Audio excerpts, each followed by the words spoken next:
Hi hello friends, എല്ലാ കൂട്ടുകാർക്കും നമ്മുടെ നാളത്തെ എപ്പിസോഡിലേക്ക് സ്വാഗതം. അങ്ങനെ നാളത്തെ എപ്പിസോഡ് നല്ല അടിപൊളി എപ്പിസോഡാണ് കേട്ടോ. അങ്ങനെ ബാർബി കഴിഞ്ഞ കാര്യങ്ങളൊക്കെ പ്രീതിയെടുത്ത് തുറന്ന് പറയുന്നുണ്ട്. പ്രീതി പറയുന്നുണ്ട്, എന്റെ ബാർബി മോളെ, നീ ഇത്ര പാവമായി പോയല്ലോ. നോക്ക്, ആകാശന്റെ മനസ്സിൽ ബാർബിയുടെ അടുത്തുള്ള സ്നേഹമൊന്നും വേറെ ആർക്കും ഇല്ല. നോക്ക്, മിസ്റ്റർ ബി ആവാൻ ഒരിക്കലും എനിക്ക് സാധിക്കില്ല. നിന്നെ തന്നെയാ ആകാശേട്ടൻ ഏറ്റവും കൂടുതൽ സ്നേഹിക്കണത്. നിന്നെ കുറിച്ച് പറയാത്ത ഒരു ദിവസം പോലും ഉണ്ടാവാറില്ല. നീ എത്ര മിടുക്കി കുട്ടിയാ, അത്ര മിടുക്കിയൊന്നും എനിക്കാവാൻ സാധിക്കില്ല മോളെ. നീ തന്നെ ആകാശേട്ടന്റെ എപ്പോഴും ബി, മിസ്റ്റർ ബി, ആകാശേട്ടൻ മിസ്റ്റർ എ എന്നൊക്കെ പറയുമ്പോ സങ്കടം കൊണ്ടിട്ട് ബാർബി പെട്ടെന്ന് തന്നെ പ്രീതിനെ കെട്ടിപ്പിടിക്കുന്നുണ്ട്. അങ്ങനെ അവർ കെട്ടിപ്പിടിച്ചിരിക്കുന്ന ഭാഗമാണ് ഇന്നത്തെ എപ്പിസോഡ് ലാസ്റ്റ് കാണിച്ചത്. ഇനി നാളത്തെ എപ്പിസോഡിൽ നമ്മുടെ ആകാശ് വർക്കൊക്കെ കഴിഞ്ഞ് തിരിച്ച് വീട്ടിലേക്ക് വരുവാണ്. വീട്ടിലേക്ക് വരുമ്പോഴേക്കും ആകാശിന്റെ അടുത്ത് തന്നെ പ്രീതി നിൽക്കുന്നുട്ടോ. അവർ പ്രീതി ഇങ്ങനെ തുണി ഇങ്ങനെ മടക്കിക്കൊണ്ടിരിക്കുകയായിരിക്കും. ആ സമയത്ത് അവിടേക്ക് നമ്മുടെ ബാർബി പാത്തും പതുമിങ്ങി ഇങ്ങനെ വരുന്നുണ്ട്. അപ്പോഴേക്കും ആകാശ് ചോദിക്കണ്ട്, അല്ല എന്താ മിസ്റ്റർ ബി ഇങ്ങനെ എത്ര വിഷമിച്ചിരിക്കുന്നത്, എന്ത് പറ്റിയെന്ന് ചോദിക്കുമ്പോഴേക്കും പ്രീതിക്ക് കാര്യം മനസ്സിലായി. നടന്ന സംഭവങ്ങളൊക്കെ തന്നെ ബാർബി ആകാശിനോട് പറയാൻ വേണ്ടി തുടങ്ങുവാണെന്ന്. പ്രീതി പറയുന്നുണ്ട് വേണ്ട എന്ന രീതിയിൽ കണ്ണു വെച്ച് ഇങ്ങനെ കാണിക്കുന്നുണ്ടെങ്കിലും ബാർബി പറയുന്നുണ്ട്, അത് ഒരു കാര്യം എനിക്ക് പറയാനുണ്ട് മിസ്റ്റർ എയോട്.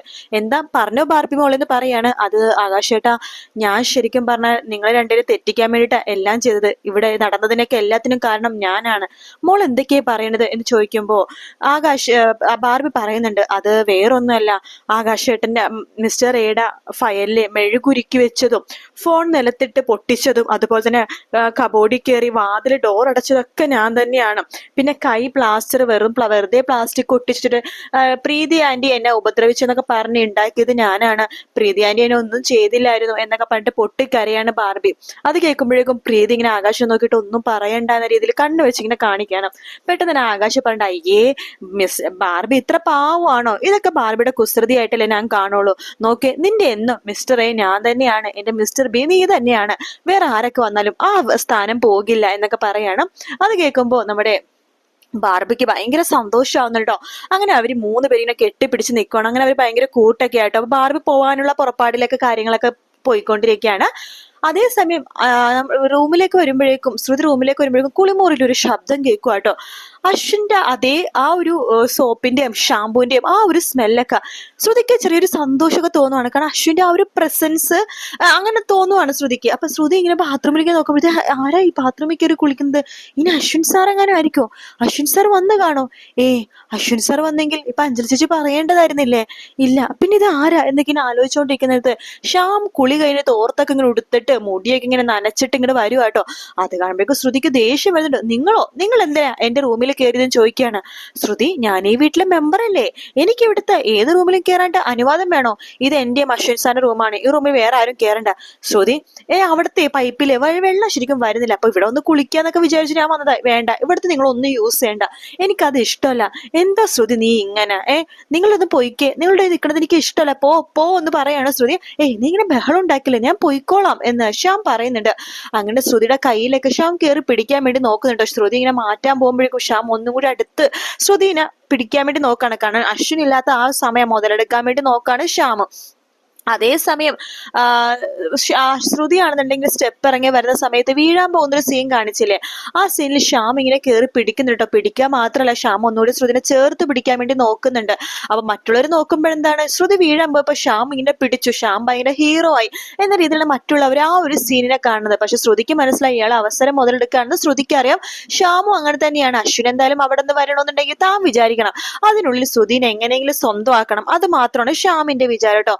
പിന്നെ ശ്യാമിന്റെ ഗുണ്ടകളാണെങ്കിൽ അശ്വിനെ ഉപദ്രവിക്കാട്ടോ. അത് നാളെ മുതൽ കാണിക്കാൻ വേണ്ടി തുടങ്ങും. അത് അശ്വിന്റെ മുഖത്തേക്ക് വെറുതെ ഇങ്ങനെ മുഖത്തിങ്ങനെ കവിളിൽ പിടിച്ച് കുത്തുക, അശ്വിനെ വെറുതെ ഉപദ്രവിക്കുക, അങ്ങനത്തെ കാര്യങ്ങൾ മാത്രമാണ് ഇങ്ങനെ ചെയ്തുകൊണ്ടിരിക്കുന്നത്. അങ്ങനെ ശ്രുതിക്കാണെങ്കിൽ ആകെ വിഷമമാവുന്നുണ്ട് കേട്ടോ. ശ്രുതി ആകെ വിഷമിച്ച് കരഞ്ഞിരിക്കുന്ന സമയത്ത് അഞ്ജലിക്കും മുത്തശ്ശിക്കും ആകെ അങ്ങോട്ട് വിഷമമാവാണ്. ഈശ്വര, ഇവള് ദിവസം പോകുന്നവർ ആകെ വിഷമിച്ചുകൊണ്ടിരിക്കാനല്ലോ, കരഞ്ഞോണ്ടിരിക്കാനോ, ഇതിനെന്താ ഒരു പ്രതിവിധി എന്ന് അഞ്ജലി ഇങ്ങനെ ആലോചിക്കുന്ന സമയത്ത് പെട്ടെന്ന് മുത്തശ്ശി കിട്ടിപ്പോയി എന്നൊക്കെ പറഞ്ഞിട്ട് അഞ്ജലി എന്താ ചെയ്യാൻ വെച്ചാല് ശ്രുതിക്ക് ലണ്ടനിൽ പോകാനുള്ള ഒരു ടിക്കറ്റ് എടുത്ത് കൊടുക്കുകയാണ്. അതും ഇന്നത്തെ ദിവസം തന്നെ പോകാനും പറ്റും. ശ്രുതിക്ക് അത് ടിക്കറ്റ് കാണുമ്പോൾ ഭയങ്കര സന്തോഷാവാട്ടോ. ശ്രുതി ചോദിക്കേണ്ടത്, ഇത് എനിക്കുള്ള ടിക്കറ്റ് ആണോ, പിന്നെ നിനക്കുള്ള ടിക്കറ്റ് ആയിട്ടല്ലാതെ നീ ഇങ്ങനെ വിഷമിച്ചിരിക്കണത് എനിക്കും മുത്തശ്ശിക്കും ഈ വീട്ടിൽ ആർക്കും കണ്ടിരിക്കാൻ പറ്റൂലല്ലോ ശ്രുതി. നീ ഒരു കാര്യം ചെയ്യ്, നീ ഇപ്പൊ തന്നെ ലണ്ടനിലേക്ക് പുറപ്പെട്ടു. 2 മണിക്കാണ് ഫ്ലൈറ്റ്. സമയം ഒത്തിരി ഉണ്ട്. നീ ഡ്രസ്സൊക്കെ മാറി വേണ്ട ആവശ്യമുള്ള കുറച്ച് സാധനങ്ങൾ മാത്രം വേണമെങ്കിൽ എടുത്താൽ മതി ബാഗില്. എന്നിട്ട് നീ എന്താണ് ഫ്ലൈറ്റിലേക്ക് പോയിക്കോ. വേറെ പ്രശ്നമൊന്നുമില്ല നിനക്ക്. അവിടെ പോയിക്കഴിഞ്ഞാൽ അവിടുത്തെ സെക്യൂരിറ്റിനെ കാണിച്ചാൽ അയാൾ കാര്യങ്ങളൊക്കെ പറഞ്ഞുതരും. ജസ്റ്റ് ഫ്ലൈറ്റ് വരുമ്പോൾ അതിലേക്ക് ചെക്കും കാര്യങ്ങളൊക്കെ ഉണ്ടാവും. അത് കഴിഞ്ഞിട്ട് നേരെ ഫ്ലൈറ്റിൽ കയറുക, അവിടെ ഇറങ്ങി കഴിയുമ്പോഴേക്കും ഞാൻ ആൾക്കാരെയൊക്കെ ഏർപ്പാടാക്കിയിട്ടുണ്ട്, അറിയാവുന്ന ആൾക്കാരെ. അവര് നിന്നെ വന്നിട്ട് കൂട്ടിക്കൊണ്ട് പോയിക്കോളൂ എന്നൊക്കെ പറയാണ്. ശ്രുതിക്ക് ഭയങ്കര സന്തോഷമാവട്ടെ. ശ്രുതിക്ക് അങ്ങ് പേടിയുണ്ടല്ലേ, ആദ്യമായിട്ടല്ലേ ഇങ്ങനെ ഫ്ലൈറ്റിൽ പോണത്. അതിന്റെ ഒരു ടെൻഷൻ ഉണ്ടെന്നുണ്ടെങ്കിലും അശ്വിനെ കാണാലോ, അശ്വിനൊന്ന് കണ്ടാൽ മതി, അശ്വിനൊന്നും സംഭവിച്ചില്ലെന്നൊന്ന് ഉറപ്പ് വരുത്താലോ. ആ ഒരു സമാധാനം മാത്രമായിട്ട് ശ്രുതിക്കുള്ളത്.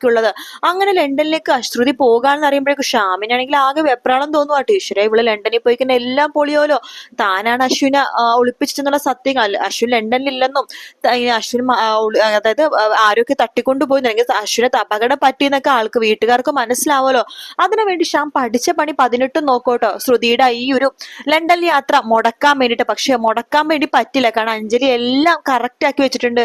പാസ്പോർട്ട് ആണെങ്കിലും അതുപോലെ തന്നെ ടിക്കറ്റ് ആണെങ്കിലും ഫ്ലൈറ്റ് ആണെങ്കിലും എല്ലാ കാര്യങ്ങളും റെഡി ആക്കിയിട്ടുണ്ട്. അപ്പൊ ഷ്യാം ഇങ്ങനെ മുടക്കാൻ വേണ്ടി ഓരോരോ കാരണം പറയും, അതങ്ങനെ പറ്റത്തില്ല, ഇവിടെ ഇങ്ങനെയാണ് അങ്ങനെയാണ് എന്നൊക്കെ പറയുമ്പോഴേക്കും അഞ്ജലി പറയണ്ടേ, എന്റെ ഷ്യാമേട്ടാ നോക്ക്, ഞാൻ ആരാണെന്ന് നിങ്ങൾക്കറിയാലോ, അശ്വിൻ സാരാമിന്റെ ചേച്ചിയാണ് ഞാൻ വിചാരിച്ചാൽ ഒരു ടിക്കറ്റില് 10 ടിക്കറ്റുകൾ സംഘടിപ്പിക്കാൻ സാധിക്കും എന്നൊക്കെ പറയണം. ശ്രുതി സമയം കളയില്ല, നീ വേഗം റെഡി ആവാൻ വേണ്ടി പറയണം. അങ്ങനെ ശ്രുതി സന്തോഷത്തോടു കൂടി തന്നെ ലണ്ടനിലേക്ക് പോകാൻ വേണ്ടി റെഡി ആവട്ടെ. അപ്പൊ പ്രീതി പറയുന്നുണ്ട്, മോളെ ശ്രുതി നീ ആദ്യമായിട്ടാണ് ലണ്ടനിലേക്ക് പോണത്, ഇത്രയും ദൂരത്തേക്ക് പോണത്. നീ പാലക്കാട് നിന്ന് ഇവിടേക്ക് തിരുവനന്തപുരത്തേക്കാണ്ട് വേറെ എവിടെയും നീ പോയിട്ടില്ല, സൂക്ഷിച്ചൊക്കെ പോകണം. അപ്പൊ എല്ലായിടത്തും യാത്രയൊക്കെ പറഞ്ഞിട്ട് ശ്രുതി ഇറങ്ങണം. എല്ലാവരും കണ്ണൊക്കെ നിറഞ്ഞിട്ട് ഇങ്ങനെ നിൽക്കാണ്. പക്ഷെ ശ്രുതിക്ക് ഭയങ്കര സന്തോഷമാണ് അശ്വിനെ കാണാനെന്നുള്ള സന്തോഷം. അപ്പൊ അങ്ങനെ നാളെ അവസാനത്തോടു കൂടിയാണ് ശ്രുതി മനസ്സിലാക്കുന്നത് അശ്വിൻ ലണ്ടനിൽ ഇല്ല എന്നുള്ള സത്യം കേട്ടോ. അത് ശ്രുതിനെ പോണ വഴിക്ക് ലണ്ടനിലുള്ള ഒരു പുള്ളിക്കാരൻ ശ്രുതിനെ വിളിക്കുന്നുണ്ട്. അതായത് അശ്വിൻ അവിടുത്തെ ഒരു ആളാണത്, അശ്വിന്റെ. അപ്പൊ പുള്ളിക്കാരൻ വിളിച്ച് പറയണ്ട, അശ്വിൻ ഇങ്ങനെ ലണ്ടനിൽ വന്നിട്ടില്ല, അശ്വിന്റെ അടുത്തൊരു കാര്യം പറയണം എന്നൊക്കെ പറഞ്ഞിട്ട് വിളിക്കുമ്പോഴാണ് ശ്രുതിക്ക് ആ സത്യം മനസ്സിലാവുന്നത്, അശ്വിൻ ലണ്ടനിൽ ഇല്ലാന്ന്. പക്ഷെ ഈ സത്യം ശ്രുതിക്ക് വീട്ടിലാർത്തും പറയാൻ പറ്റില്ല, കാരണം എല്ലാവരും അശ്വിൻ അവിടെ സേഫ് ആണ്, അശ്വിനോട് തിരക്കാണ് എന്നൊക്കെ വിചാരിച്ചിട്ടാണ് എല്ലാവരും നിൽക്കുന്നത്. അപ്പൊ അശ്വിൻ അവിടെ ഇല്ലെന്ന് പറയുമ്പോൾ അഞ്ജലി ആയിരിക്കും ഏറ്റവും കൂടുതൽ വിഷമിക്കണത്. മാത്രമല്ല അഞ്ജലിക്ക് ഇപ്പൊ ആണെങ്കിൽ ഗർഭിണിയും കൂടിയാണ്, പ്രഗ്നന്റും കൂടി ആയതുകൊണ്ട് തന്നെ അഞ്ജലിക്ക് വലിയ ടെൻഷനും കാര്യങ്ങളും എടുക്കാനും പാടില്ല. അതുകൊണ്ട് ശ്രുതി ഭയങ്കര കള്ളങ്ങളുടെ പോലത്തെ കള്ളങ്ങൾ ഇങ്ങനെ പറഞ്ഞുകൊണ്ടിരിക്കട്ടെ. പക്ഷെ കള്ളങ്ങളൊക്കെ പൊട്ടും.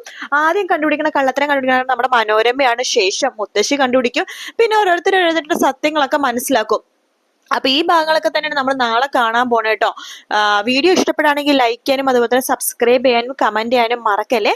പിന്നെ ഒരു കാര്യം കൂടി പറയാനുണ്ട്, ഈ ആഴ്ച ഫുള്ളും ഈ അശ്വിൻ അധികം കാണിക്കത്തൊന്നുമില്ല. അശ്വിൻ ഇങ്ങനെ ഒരു കസേരയിൽ കെട്ടിയിട്ടേക്കുന്ന സീൻ മാത്രമേ കാണിക്കുള്ളൂ. വേറെ എക്സ്ട്രാ അശ്വിനെ കാണിക്കുന്ന ഭാഗമൊന്നും ഇനി ഈ ആഴ്ച ഇല്ല കേട്ടോ. അടുത്ത ആഴ്ചയ്ക്ക് നമ്മൾ വിചാരിക്കുന്ന ഭാഗങ്ങളൊക്കെ. വീഡിയോ ഇഷ്ടപ്പെടുകയാണെങ്കിൽ ലൈക്ക് ചെയ്യുക, സബ്സ്ക്രൈബ് ചെയ്യുക, കമന്റ് ചെയ്യുക. മറ്റൊരു വീഡിയോ ആയിട്ട് കാണാം friends. Take care, bye bye.